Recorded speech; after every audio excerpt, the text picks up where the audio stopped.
you gave some quick examples why materialism falls down as per post-Enlightenment values. Can you just give a few explanations as for why idealism doesn't?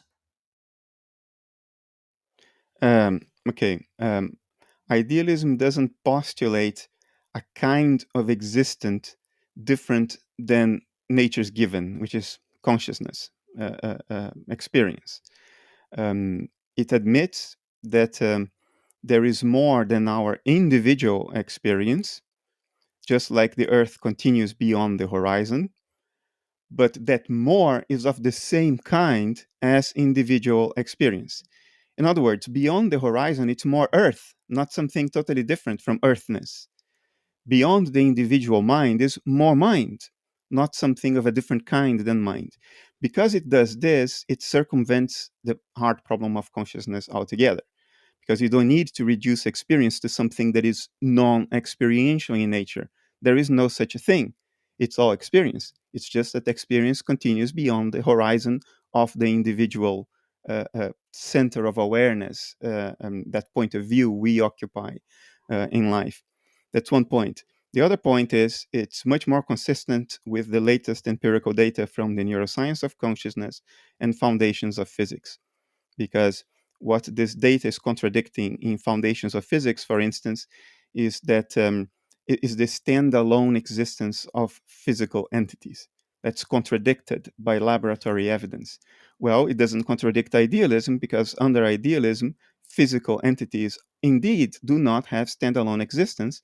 They are mere appearances, dashboard representations of a deeper layer of reality.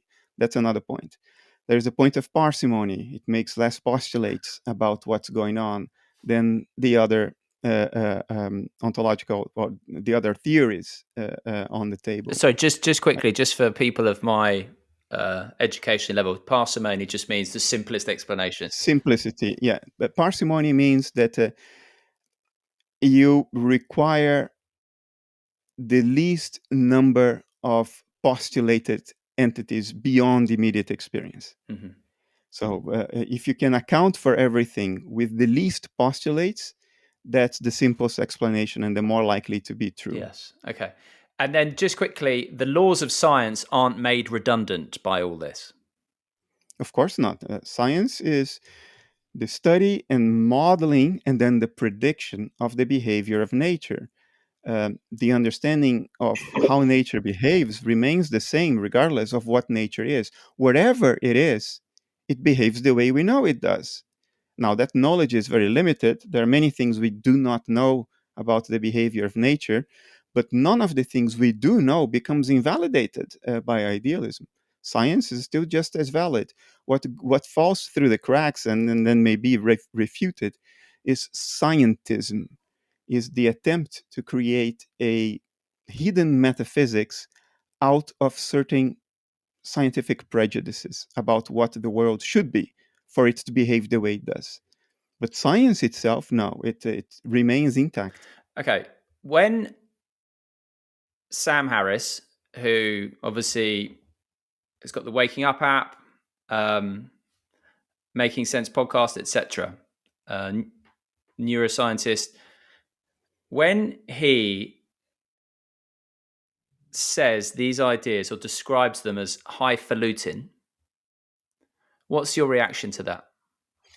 I don't think Sam Harris knows what he's talking about, which is surprising for someone who brandishes a bachelor's degree in philosophy from Stanford.